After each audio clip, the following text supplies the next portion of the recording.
Hello दोस्तों, कैसे हैं आप लोग। दोस्तों, आज हम बात करेंगे न्यूजीलैंड की। दोस्तों, पूरी दुनिया इस वक्त न्यूजीलैंड जाने के चक्कर में है और पूरी दुनिया में अगर आप ट्रेंड देखें गूगल पे या कहीं पे भी यूट्यूब पे, तो सबसे ज़्यादा लोग जो पाकिस्तान और इंडिया से इस वक्त जाना चाहते हैं वो न्यूजीलैंड जाना चाहते हैं। उसकी दो वजूहत हैं। एक तो ये कि न्यूजीलैंड में तकरीबन इस वक्त 1 लाख के करीब नौकरियाँ क्रिएट हुई हैं, 1 लाख जॉब्स क्रिएट हुई हैं, 1 लाख वैकेंसियाँ क्रिएट हुई हैं। और जो लोग न्यूजीलैंड इस वक्त जाना चाहते हैं उनका मेन मकसद ये है कि उन 1 लाख में से वो अपना हिस्सा हासिल कर लें, क्योंकि न्यूजीलैंड दुनिया का इस वक्त बहुत ही एक तरक्की याफ्ता मुल्क है और दुनिया का एक बहुत ही इस वक्त डेवलप कंट्री के तौर पर आता है, जिसकी इकनॉमी भी बहुत ज़्यादा बूस्ट हो रही है। दूसरा बड़ा फ़ायदा न्यूजीलैंड का ये है कि न्यूजीलैंड का आपको वीज़ा मिलता है घर बैठे। आपको कहीं जाने की ज़रूरत नहीं है, किसी एम्बेसी के लंबी लंबी लाइनों में लगने की ज़रूरत नहीं है, एम्बेसी के धक्के खाने की ज़रूरत नहीं है, बल्कि आपको अपने घर से के लैपटॉप से या कंप्यूटर से आपने इसके ई वीज़े के लिए अप्लाई करना है और आपको ये ई वीज़ा घर पे ही वसूल होता है और यह अमूमन आपको 7 से 10 दिन में मिल जाता है। दोस्तों, आज की इस वीडियो में जो हम टॉपिक कवर करेंगे वो ये है कि न्यूजीलैंड का ई वीज़ा किस तरह भेज सकते हैं, उसका तरीका क्या है, किस तरह आपको ये रिसीव होगा और उसके बाद आप न्यूजीलैंड अपनी फैमिली के साथ जा सकते हैं या नहीं जा सकते हैं, न्यूजीलैंड में जॉब्स कौन कौन सी हैं और सबसे ज़्यादा इंपॉर्टेंट ये है कि न्यूजीलैंड में आपको कितने अरसे बाद नेशनलिटी भी मिल जाती है। दोस्तों, ये हमारे आज के बड़े इंपॉर्टेंट टॉपिक्स हैं। तो ख़ास तौर पे ये उन लोगों के लिए, पाकिस्तान और इंडिया के वो लोग जो यूके या अमेरिका जाने के चक्कर में, उनके लिए ये मशवरा है कि उनको छोड़ें बल्कि न्यूजीलैंड के लिए सोचें।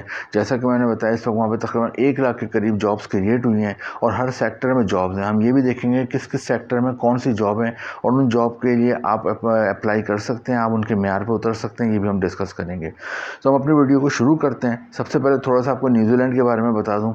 न्यूजीलैंड की जो आबादी है वो 50 लाख के करीब है और न्यूजीलैंड बिल्कुल ऑस्ट्रेलिया के करीब इसके वाक़ है। मुल्क जो है इसके नेबर में ऑस्ट्रेलिया आ जाता है। न्यूजीलैंड का जो कैपिटल है वो वेलिंगटन है और इसका जो सबसे बड़ा शहर है वो ऑकलैंड है, जो पूरी दुनिया में मशहूर है। यहाँ के लोग बहुत ही फ्रेंडली होते हैं और फॉरेनर्स को बहुत खुले दिल से वेलकम करते हैं। लेकिन इशू ये है कि यहाँ की, जैसे मैंने बताया, आबादी सिर्फ 50 लाख है, तो यहाँ पर बहुत ज़्यादा वर्कर्स की ज़रूरत पड़ती है और ज़्यादातर वर्कर पाकिस्तान, इंडिया और बांग्लादेश के वहाँ पर आपको नज़र आते हैं। पाकिस्तान, इंडिया और बांग्लादेश के क्यों नज़र आते हैं, उसकी वजह ये होती है कि पाकिस्तान, इंडिया और बांग्लादेश के जो लोग होते हैं वो यहाँ पर अपने मुल्क में काम तो करते हैं, लेकिन उतनी उनकी आमदनी नहीं होती, उतनी उनकी अर्निंग नहीं होती, जिसकी वजह से वो कोशिश करते हैं कि बाहर किसी अच्छे मुल्क में चले जाएं और वहाँ जाके वो जितनी मेहनत पाकिस्तान, इंडिया में कर रहे हैं, अगर उतनी ही मेहनत करते हैं तो उनको वहाँ डबल तनख्वाह मिल जाती है और ये चीज़ उन्हें न्यूजीलैंड में मिलती है। इसलिए वहाँ पर न्यूजीलैंड में आपको पाकिस्तान, इंडिया के बहुत लोग मिलेंगे। सेकेंड, वहाँ पाकिस्तान और इंडिया के लोग इसलिए मिलेंगे कि वहाँ का माहौल बहुत अच्छा है, बहुत सेफ़ कंट्री है और दूसरी बात, वहाँ अपने मजहबी रसूमात आप बहुत अच्छे तरीके से अदा कर सकते हैं। आपको अगर कोई फेस्टिवल आता है, ईद आती है, होली आती है, दिवाली आती है, कोई भी फेस्टिवल आता है, उसे आप एंजॉय कर सकते हैं, बल्कि वहाँ के लोग भी आपके साथ शामिल होकर उसे एंजॉय करते हैं। तो ये न्यूजीलैंड की बड़े एडवांटेज है। दोस्तों, न्यूजीलैंड का वीज़ा किस तरह आप हासिल कर सकते हैं, जो मैंने बताया कि आपको कहीं जाने की ज़रूरत नहीं है, एम्बेसी की लंबी लंबी लाइनों में लगने की ज़रूरत नहीं है, बल्कि घर में बैठ के अगर आपके पास कंप्यूटर या मोबाइल फ़ोन है तो वहीं से आपने अप्लाई करना है। क्या तरीका है, ये इनकी न्यूजीलैंड की जो ई वीज़े के एप्लीकेशन की जो वेबसाइट है गवर्नमेंट की, उसका लिंक मैंने डिस्क्रिप्शन में दिया हुआ है। आप डिस्क्रिप्शन में जाएं, उसको ओपन करें और वहाँ पे ओपन करके उसमें अपना पहले अकाउंट बना लें, अपने आप को रजिस्टर कर दें। पहला स्टेप ये।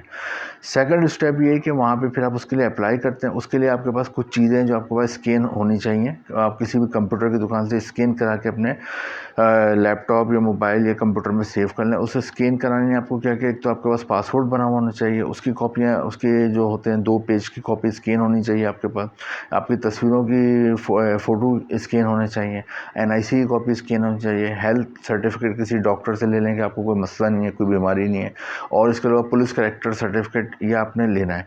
इसके अलावा 2 चीज़ें आपने और करनी होती है न्यूजीलैंड के लिए। एक, आपने वहाँ की होटल की बुकिंग करानी होती है ऑनलाइन। उसके लिए कोई पैसे वैसे नहीं देने होते, पैसे जब देने होते हैं अगर आपका वीज़ा लग जाता है। अगर वीज़ा नहीं लगता तो आपको कोई पैसे नहीं देने होते। और दूसरी, वहाँ पे एयर टिकट की बुकिंग करानी होती है, लेकिन इसके लिए भी जैसे मैंने बताया पैसे नहीं देने होते। ये एक आपकी प्रोस्पेक्टिव बुकिंग हो जाती है, यानी वो बुकिंग हो जाती है जो कि अगर वीज़ा लग जाए तो फिर आपको पैसे देना होता है। ये 4-5 चीज़ें आपने अपनी करा के, स्कैन करा के अपने कंप्यूटर में रख लेनी है और आपकी जो मैंने वेबसाइट बताई न्यूजीलैंड की गवर्नमेंट की वीज़ा एप्लीकेशन की, वहाँ पे अटैच करके आपने भेज देनी है। अमूमन आपको 7 से, पहले तो 1 से 1.5 महीने में वीज़ा आता है, लेकिन अब 7 से 10 दिन में आपको वीज़ा वहाँ से आ जाता है। ईमेल के ज़रिए आपको रिप्लाई आ जाता है। अपने इसमें 2 चीज़ें और लिखनी है, इसे अटैच करके भेजनी है। ईमेल एड्रेस और फ़ोन नंबर भी आपने वहाँ पे पे अटैच करके अपना साफ साफ अल्फाज में लिखकर भेजना है स्कैन करा के, क्योंकि वो राब्ता ईमेल के ज़रिए आपको ई वीज़ा भेजते हैं और ये ई वीज़ा अमूमन 6 महीने का होता है। अच्छा, अच्छी बात यह है कि इसमें आप अपनी फैमिली को भी ले आ सकते हैं और वीज़ा फ़ीस का इतना ख़र्चा भी नहीं है। अगर आप एक अंदाज़ा मैं बताता हूँ, अगर आप हैं, आपकी वाइफ हैं और अगर 2 बच्चे हैं तो तकरीबन 50,000 का पाकिस्तानी रुपीज़ में ख़र्चा है और तकरीबन 10 से 12,000 का इंडियन रुपीज़ में ख़र्चा है। तो आप वहाँ पे चले जाते हैं, 6 महीने का वीज़ा मिलता है आपको और वहाँ जाके सबसे अच्छी बात है कि आप जो आपका ये विज़िट वीज़ा होता है जिसमें आप 6 महीने का, लेकिन इस विज़िट वीज़े को आप वर्क वीज़े में कन्वर्ट करा सकते हैं अगर आपको वहाँ कहीं जॉब मिल जाए। तो इन 6 महीनों में लोग कोशिश करते हैं वहाँ जॉब करने की।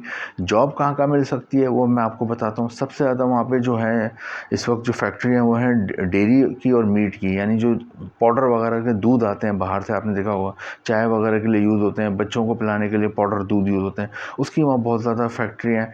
उसके अलावा वहाँ पे गोश्त की गोश्त बहुत ज़्यादा होता है क्योंकि वो बड़ा फर्टाइल मुल्क है, एग्रीकल्चर मुल्क है, तो वहाँ पे बहुत ज़्यादा गाय बकरियाँ भेड़ें होती हैं, तो उसका गोश्त इतना होता है कि वो बाहर एक्सपोर्ट करते हैं क्योंकि उनके मुल्क की आबादी नहीं है, उनके मुल्क से ज़्यादा आबादी से ज़्यादा वो पैदा होता है।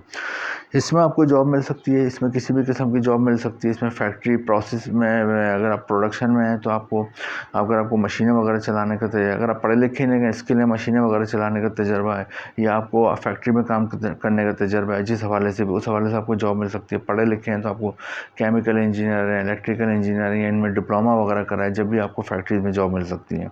इसके अलावा पैकिंग में जॉब मिल सकती है, पैकेजिंग वगैरह होती है यहाँ पे, स्टोर वगैरह में जो स्टोर कीपर होते हैं, वेयर हाउस होते हैं, फैक्ट्री में अकाउंटेंट की जॉब मिल सकती है, गार्ड की जॉब मिल सकती है, इधर फैक्ट्री में ड्राइवर की भी जॉब मिल सकती है। सेकंड वहाँ पे जो जॉब है सबसे ज़्यादा है होटलिंग और रेस्टोरेंट में, क्योंकि होटल और रेस्टोरेंट के लिए इसलिए जॉब्स हैं क्योंकि यहाँ पे सबसे बहुत ज़्यादा दुनिया के अगर 10 मुल्क देखें तो न्यूजीलैंड में टूरिस्ट बहुत ज़्यादा आते हैं क्योंकि बहुत ही हसीन मुल्क है, तो लोग यहाँ छुट्टियाँ गुजारने आते हैं। ये एक सेफ़ मुल्क है और बहुत ही खूबसूरत मुल्क है। तो होटलिंग में जितने भी जॉब्स होती हैं, वेटर की, वेट्रेस की, शेफ़ की, कुक की, गार्ड की, अकाउंटेंट की और हाउसकीपिंग की, रूम सर्विस की, उन तमाम जॉब्स को आप यहाँ पर ग्रैब कर सकते हैं, ये भी आपको मिल सकती हैं। ये जो 6 महीने का आपको मिलता है ना, लोग अमूमन जाके अपने हिसाब से जॉब देखते हैं वो क्या काम कर सकते हैं। होटलिंग में जॉब मिल सकती है। इसके अलावा कंस्ट्रक्शन इंडस्ट्री में है, यानी प्लम्बर है, अगर आप वेल्डर हैं, आपको कलर करना आता है, वॉलपेपर लगाना आता है या आपको कोई शटरिंग का काम आता है, उस सूरत में जॉब मिल सकती है। लेकिन अगर आप पढ़े लिखे हैं, फ़र्ज़ करें जैसे मैंने बताया आप आर्किटेक्चर हैं, सिविल इंजीनियर हैं या कोई भी शटरिंग से तरीके आपने पढ़ाई करी है, जब भी आपको यहाँ पे कंस्ट्रक्शन इंडस्ट्री में जॉब मिल सकती है। लाल जो सेक्टर है वहाँ पे हेल्थ सेक्टर है, वहाँ पे डॉक्टर, नर्स, डिस्पेंसर की बहुत ज़्यादा डिमांड है और इनकी बड़ी अच्छी तनख्वाह हैं। और यहाँ पे जो अमूमन सैलरी मिलती है न्यूजीलैंड में, एक एवरेज सैलरी मैं आपको बता रहा हूँ 10 से 12 लाख रुपए पाकिस्तानी रुपीज़ में और 4 लाख रुपए इंडियन रुपीज़ में सैलरी मिलती है। तो वहाँ पे लोग जाते हैं, इन 6 महीनों में जॉब मिल जाती है तो अमूमन जो एम्प्लॉयर जॉब देता है वही आपके वर्क परमिट के लिए वहाँ पे अप्लाई करता है और आपको फिर अमूमन 1 से 2 साल का वीज़ा, वर्क वीज़ा वहीं मिल जाता है। ये बहुत बड़ा एडवांटेज है आपको। वरना अक्सर मुल्कों में होता है कि वर्क वीज़ा मिल तो जाता है लेकिन उसके लिए एक बार फिर दोबारा आपको पाकिस्तान इंडिया वापस आना पड़ता है, फिर जाना पड़ता है। यहाँ ऐसी कोई कंडीशन नहीं है, एक बार आप चले गए विजिट वीज़े पर, वहीं से आपको वर्क वीज़ा में कन्वर्ट हो जाता है। एम्प्लॉयर आपको वर्क परमिट लेके दे देता है और जैसे मैंने बताया 1 से 2 साल के आपको ये वर्क परमिट होता है और फिर ये रिन्यू हो जाता है अगर आप अच्छा काम करते हैं और 5 से 6 साल बाद आपको वहाँ की पीआर और नेशनलिटी मिल जाती है। और नेशनलिटी मिल जाती है तो फिर आप दुनिया के 190 मुल्कों में आप भी बगैर वीज़े के जा सकते हैं। जैसे कि इस वक्त न्यूजीलैंड का पासपोर्ट की मैंने बताया ताकत है कि वो दुनिया के वहाँ के जो शहरी हैं 190 मुल्कों में वीज़ा फ्री एंट्री दे सकते हैं। तो बड़ी ज़बरदस्त ऑफ़र है। इसका वीज़ा एप्लीकेशन की जो लिंक है वो डिस्क्रिप्शन में, वहाँ जाएँ और इम्पॉर्टेंट लिंक भी कुछ मैंने दिए हैं वो वहाँ से आप लें और अप्लाई करें और अगर आपकी लक अच्छी होती है, आपको मिल जाता है तो आपका और आपकी फैमिली का मुस्तकबिल बन जाता है। वीडियो अच्छी लगी हो, इन्फॉर्मेटिव लगी हो तो इसको दोस्तों के साथ शेयर करें, लाइक करें और चैनल को सब्सक्राइब करें। Thank you.